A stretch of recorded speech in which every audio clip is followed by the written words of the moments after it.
室友床铺内总有异响传出，凑近还能闻到一股剧烈无比的恶臭。我好奇询问，他若无其事答道：“你听错了吧，我床上什么都没有。”后来他外出买饭，异响再度传来，我鼓起勇气掀开帘子，却与一名胡子拉碴的半裸中年男子四目相对。而在他身侧，室友的床上全是我们不翼而飞的贴身衣物，还有排泄物。惶恐中，我隐约辨认出来，他是室友的爸爸。室友许妍是个顶级霸宝女，这从开学第一天起，我们便见识到了她的恐怖之处。新生报到那天，直到快要到宿舍门禁时间，许妍才带着她爸爸姗姗来迟。两个人你侬我侬，亲密无间。许妍嘟翘着小嘴，手臂紧紧挽着许爸，皱紧眉头环视了宿舍一圈后，用极打无比的语气说道：“爸爸，我不想住宿，这里又小又破，而且这些人也不知道卫生习惯好不好，手脚干净不干净，他们要是对我下手怎么办？”我在一旁听着，眉头一抽一抽。就算要吐槽人，也别当着人的面说吧。而且我们怎么就不卫生了？我默默翻了个白眼。许爸闻言，不赞同地摇了摇头。妍，不能这么说人。我这才回头望了许爸一眼，对方衣着颇有设计感，整个人看起来儒雅随和。许妍被训斥，不高兴地撅起了嘴。许爸朝我歉意一笑，随后挨个向我们添加了微信，说是有什么事方便照顾。盛情难却，我只好加上了对方微信。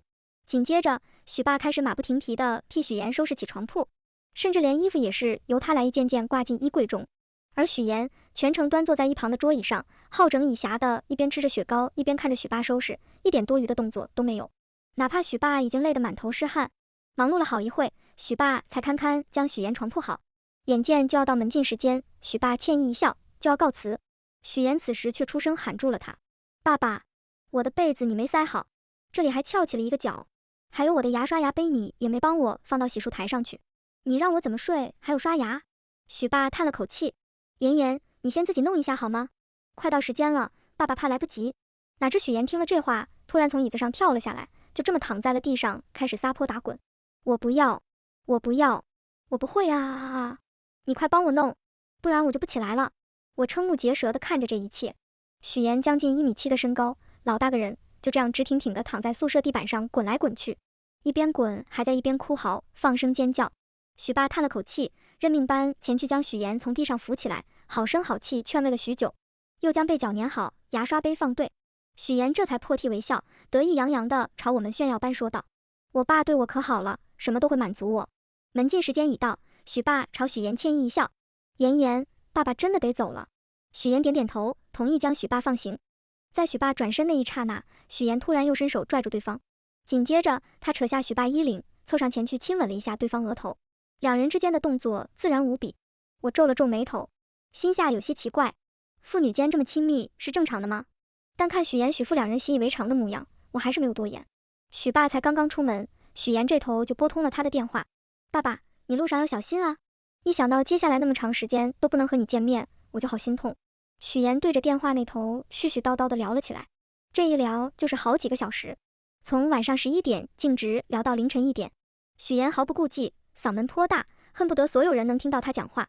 想到明天还有早八，我实在受不了，好言相劝道：“时间不早了，你们要不明天再说吧。”许妍这才依依不舍地挂了电话。她恶狠狠瞪了我一眼，阴阳怪气道：“关你什么事？你就是嫉妒我能和我爸打电话打这么久是吧？”我愣住，正想反驳，许妍却冷哼一声，收拾好衣服，转身去了浴室洗澡。一路上故意发出各种噪声，乒乒乓乓，恼人的很。趁着她去洗漱的功夫，我感觉戴上耳塞，准备抓紧时间入睡。还不容易睡着没多久，我被一声巨响吵醒，迷迷瞪瞪睁开眼，拉开帘子，发现外面光线刺眼。许妍将灯全部打开，大声咳嗽了好几下：“你们看群里，我有话说。”我皱紧眉头，打开手机电就宿舍群，首先映入眼帘的便是许妍刚刚发来的一长串消息：“大家好，我叫许妍，来自上海，很高兴认识大家，未来4年我们要一起相处。由于我是一个 INFP 人，有些话不好意思当面跟大家说，在这里告诉大家，如果有人违反以上条例，将被罚款50作为对我的补偿。暂时就以上这些，等我想到别的再补充上去。”心里一阵恼火，许妍大晚上把人吵醒，就为了让我们看他这无厘头的消息。上面写着要10点开灯，不允许吵闹。可现在已经凌晨2点，许妍却将灯全部打开，还接连不断地发出各种噪音，恼人睡眠。他要求我们的自己却一条都没遵守。全篇5条看下来，句句不离我爸，让人看了心烦。我深呼吸几口气，强迫自己冷静下来，脑海中回忆起自己在小某书上看到的帖子。帖主刚开学也遇到了发这样消息的室友，一开始同样感觉有些疑惑愤怒，但下一秒室友就给每个人都发了大额红包，后续更是各种大牌礼品不断。底下评论区纷纷说道：“这是真公主。”我看着许妍发的这条消息，和网友那条起码有70%-80%相似度。想到这，我内心不禁蠢蠢欲动起来，就等着下一秒赶紧抢红包。剪切版里的天空一声巨响，老奴响亮登场早已准备好，可我左等右等，直到许妍睡着也没等来红包。听着她大声如牛的鼾声，我突然顿悟，自己碰上的原来不是公主，而是一个公主病和顶级霸宝女才对。第二天一早起来，许妍像个没事人一般，继续我行我素。在接下来的日子里，她果然在按照她所列举的那些条例来对待我们。岭南夏日的气温常常能飙升至37-8度，光是待着不动都会出一身汗。在这种情况下，许妍还是拼死不让我们开空调，哪怕她自己也常常被热得大汗淋漓，脸色通红，却还是会坚持在我们开空调时突然恶疾发作，躺倒在地上又哭又嚎，非逼着我们把空调关上，不然她就会一直在地上哭下去，无论如何都不肯停歇。我找过辅导员，和许父说过，均无济于事。我们被逼得受不了，只好跑去教室和图书馆待着。可到了晚上，还是得回到宿舍里忍受炙热。学校宿舍的空调有一套独立的电费系统，电费另算另缴。趁着有一回许妍请假回家，我们赶紧往空调里充了钱，享受这来之不易的清凉。许妍很快回来，我们又失去了空调。可我每回登录系统，总是能发现电费在莫名其妙减少。直到有一回我提前回宿舍，这才发现许妍一直在偷偷吹空调。原来她不是嫌吹空调冷，只是不想 A 空调钱罢了。我当时差点就气笑，直接就推开门冲了进去和她对峙。你不是说你不能吹空调吗？那你现在又在干什么？许妍一脸心虚，视线左顾右盼，但很快她立马便变得理直气壮起来，十分咄咄逼人。我就吹这回不行吗？空调摆在这不就是让人用的？我懒得和她吵，径直冲到许妍面前，想把空调遥控器拿走。此前空调遥控器一直被她拿在手中，我们有时趁她不再想开空调，却无论如何都找不到。哪知许妍见我要来拿空调遥控器，立马发了疯似的将其从桌子上摔了下去，啪的一声，遥控器四分五裂。许妍惊声尖叫起来，啊！你不让我吹，我也不让你们吹，我差点被气死。我什么时候说不让她吹了？这件事最后不欢而散。自此以后，许妍更是暴露了本性，更加肆意妄为起来。先前她每天都要和许父煲电话粥到深夜，被我们提醒好几次以后才会不情不愿地挂断。而空调事件以后，许妍直接变本加厉，不仅从电话换成了视频通话，而且基本上再也没停歇过。一条少说要打12个小时以上，连熄灯睡觉了也不肯挂断，非要挂在那里碎碎念。许妍可谓是无时无刻都在和他爸打着视频电话，无论什么场合都如此。甚至有一回，因为宿舍的卫生间被人占用，而我又恰好有要紧事需要马上换一身衣服，我便只好在下面拉起床帘换衣服。在换衣服之前，我特意嘱咐其他室友，包括许妍。另一个室友了然点头，再也没往我这里看过一眼。许妍则是依旧在我行我素的和他爸打着视频通话，对我不理不睬。直到我叫了他好几声，许妍才不耐烦地点点头，表示自己听到了。我这才放下心来换衣服。可当我刚刚换好衣服，不经意扭头回望一眼时，却发现许妍正寻了一个调转的角度，恰好让手机拍到了换衣服的全程。我当即气得要命。许妍，你在干什么？我刚刚在换衣服，你拍到我了。许妍不以为意，不仅没有道歉，反而倒打一耙。拍到就拍到喽，谁要看你啊？别这么自恋好不好？我顿时气血上涌。读了这么多年书，第一次见到这种奇葩。要不是其他室友好言相劝，我差点和他干起来。这样苦不堪言的日子持续了近1个月以后，许妍突然转了性。他不再阻挠我们开空调，也不再动不动的就和许爸打10几个小时电话。相反，他变得异常平和，没再和我们吵架以及对着干。这是好事，然而不知怎地，我内心始终隐隐约约有种不安的感觉。从许妍停止和他爸打电话那天起，我总能从他的床铺中听见莫名其妙的异响。可那时许妍明明不在床上。每当路过许妍的床铺，我总是会闻到一股强烈无比的恶臭，就像是长时间没有打扫过的洗手间一般。更加吊诡的是，有时半夜从睡梦中惊醒，夜深人静时，我能听见许妍正在床铺中和人小声说些什么。与此同时，我和其他室友的贴身衣物也奇怪地消失了好几条。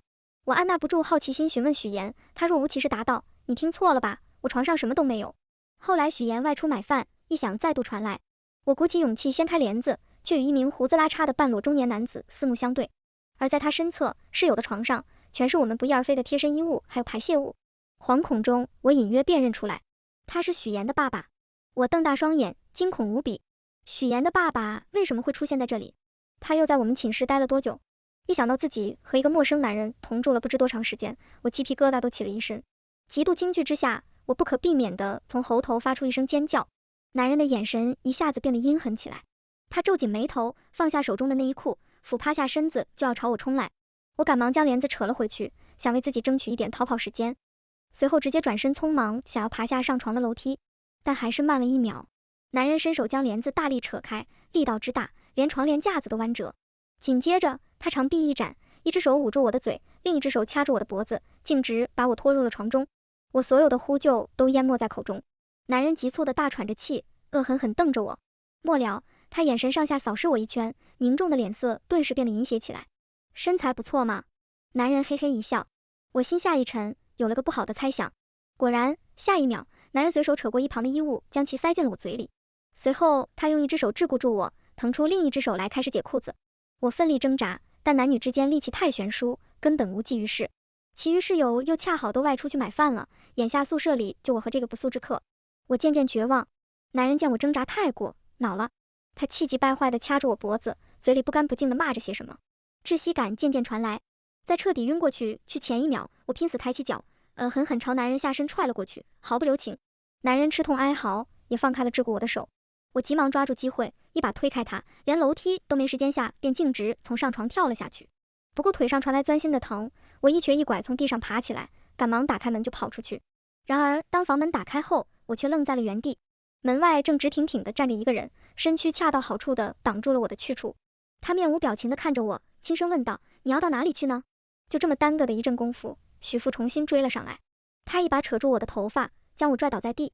许岩默默无言地转身将门反锁，好似一切如常般将饭放到自己桌子上吃了起来，将我和许父忽略了个彻底。他这样的反应太过怪异，既不像是一个正常人在看见舍友被自己父亲追赶会有的反应，也不像是帮凶会有的反应。我咬紧牙关，扭头回望许父，只见他原先儒雅随和的样子全然不见，双颊凹陷，眼下青黑，眼中布满了红血丝，看上去猥琐又恐怖。许父全身上下只穿了一条平角裤，腿上还沾有些许排泄物，有阵阵恶臭从他身上传来，和我之前路过许岩床位时闻到的那股臭味如出一辙。我不禁有些作呕。趁着他还没有对我继续动手的打算，我惊恐发问：“你为什么会在我们宿舍？而且还藏在了许岩床铺里？你又在这里躲了多久？”许父嘿嘿一笑，那笑声在这狭小的宿舍空间里显得格外刺耳，仿佛来自地狱深渊的魔音，透着无尽的寒意与诡异。我闺女离不开我，我自然得陪着她，这宿舍不也跟家一样吗？我难以置信地看向许岩，希望他能给出一些解释，或者至少表现出一些惊讶或愧疚。但许岩只是漠然地吃着饭，仿佛眼前的一切都与他无关。你胡说！许岩已经是个成年人了，他怎么可能需要你整天躲在他床铺里？我愤怒地反驳道，试图唤醒许岩心中的一丝良知。许父冷笑一声，眼神中闪过一丝疯狂。你不明白，我们是不可分割的整体。妍妍从小就是我一个人的，谁也别想把她抢走。他一边说着，一边拖着脚步朝我逼近，每一步都像是踩在我的心口，让我的恐惧如藤蔓般疯狂滋长。我拼命往后缩，后背抵在冰冷的墙壁上，无路可退。眼神慌乱地在许岩和他父亲之间游移，期望能从许岩那里得到一丝帮助。可他依旧自顾自地看向别处，头也不抬，仿佛眼前这场惊心动魄的挣扎与他毫无干系。咬咬牙，我趁着许父不注意，悄悄从裤袋里掏出手机，拨打电话给了辅导员。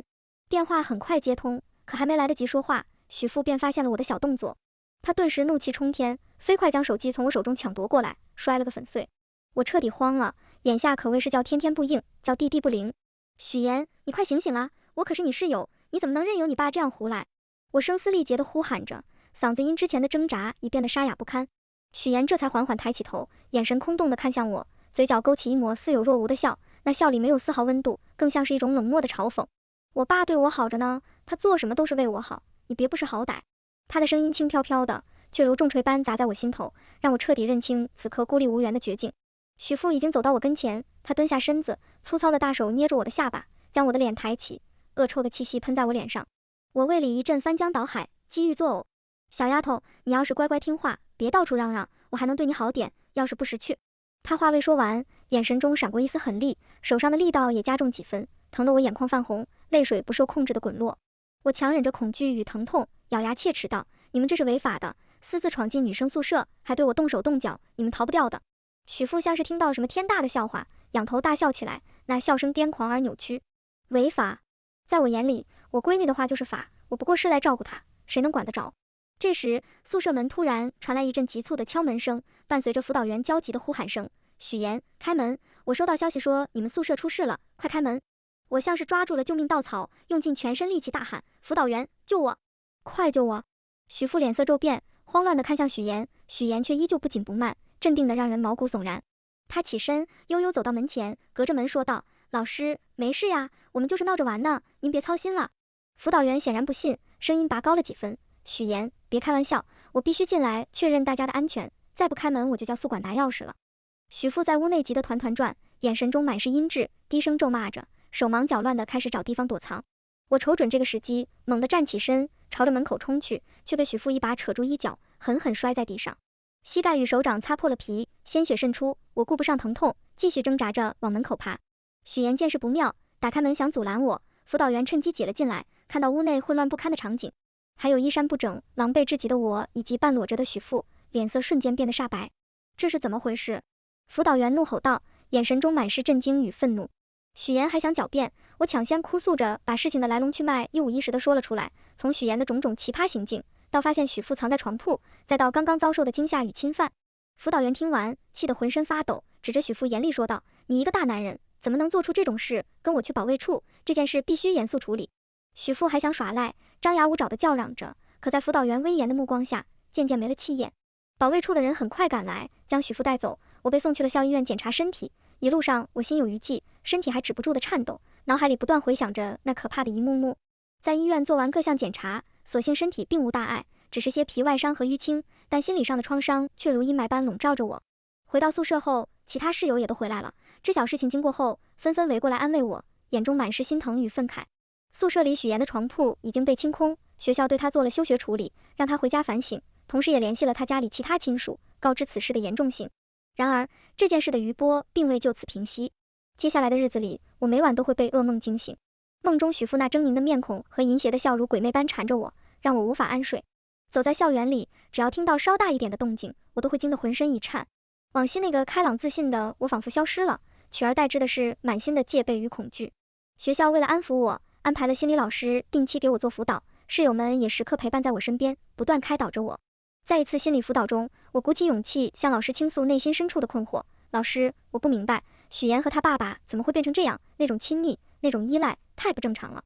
老师轻轻叹了口气，神情凝重地说道：“或许他们之间有着过度依赖的共生关系。许妍从小被父亲宠溺过度，导致心理上的成长停滞，而他父亲也习惯了全方位掌控他的生活。这种扭曲的亲情模式，一旦遭遇外界环境的冲击，就容易走向极端。”随着时间慢慢流逝，我努力尝试着自我疗愈。在室友们的鼓励下，我重新加入社团活动，试着和朋友们去操场跑步、打球，让阳光与欢笑一点点驱散内心的阴霾。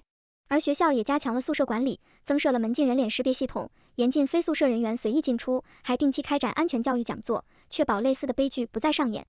可就在我以为一切都在慢慢变好，那段可怕的记忆即将被尘封时，一个偶然的机会，我在校外的一条小巷里，竟再次看到了许妍和他父亲。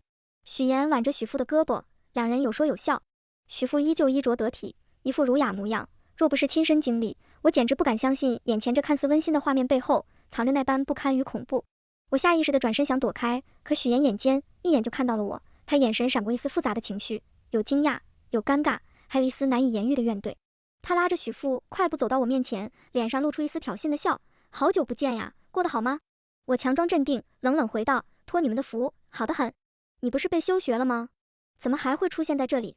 许妍洋洋得意地答道：“区休学而已，我爸早就托关系给我弄好了一切，等过段时间我便又能回去上学了。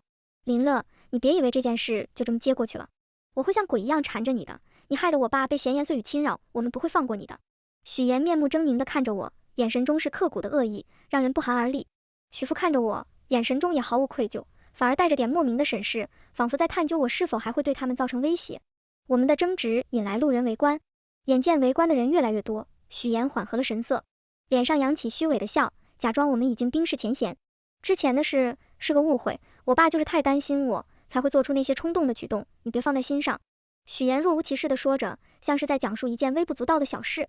我气得浑身发抖，怒目而视。误会？你知不知道我那段时间经历了什么？你们差点毁了我。许妍撇撇嘴，不屑地哼了一声，你别这么矫情，不就是吓着你了，又没真把你怎么样。我看着他们这副颠倒黑白、毫无悔意的模样，知道和他们讲道理只是徒劳，转身快步离开。背后传来许父低沉的声音：“丫头，躲得了一时，躲不了一世。”那声音像是诅咒，让我脊背发凉。我意识到自己绝不能如此坐以待毙。如果我再不做出反击，许岩和许父绝不会放过我。回到学校后，我第一时间将校外偶遇许岩父女的事告知了辅导员和保卫处。他们同样深感震惊与愤怒，再次郑重承诺会加强监管，绝不让那两人有机会再胡作非为。然而，我心底清楚，学校多半只是托词，他们只想大事化小，小事化了，并不会将其放在心上。而且，许父在学校里有认识的人，只交给学校来管，后果将不可预测。唯有主动出击，掌握足够证据，将事情闹大到不得不管，才能真正将许岩他们绳之以法，让自己永绝后患。我开始悄悄收集过往种种遭遇的物证。翻出宿舍水电费异常的记录截图，那记录上清晰显示着许岩独自使用空调时电量的飙升。找出被许岩摔坏的空调遥控器残骸，他是当日冲突的无声见证者。我还整理了与许岩在宿舍群里那些关于奇葩规定的聊天记录，字里行间满是他的无理与霸道。同时，我积极联系室友们，大家齐心协力，写下详尽的亲身经历证词，每一个细节，每一次委屈与愤怒都跃然纸上。接着，我以宿舍东西被偷为理由，向学校申请查看宿舍楼道监控，希望能捕捉到许父潜入宿舍的关键影像。起初，过程并不顺利，学校出于隐私考量有所犹豫，但在我声泪俱下的陈情，阐述自身面临的潜在威胁后，校方最终同意配合。幸运的是，监控录像里确实拍到了许父鬼鬼祟祟出入宿舍的画面，那身形、那时间点，与我记忆中床铺传出异响、贴身衣物失踪的时段完美契合，这铁证让我的底气更足了几分。拿到这些东西后，我心里缓缓松了口气，面上忍不住露出一个笑来。接下来可有好戏看了，我将许岩对我做的事情发到了网上，谁能帮我？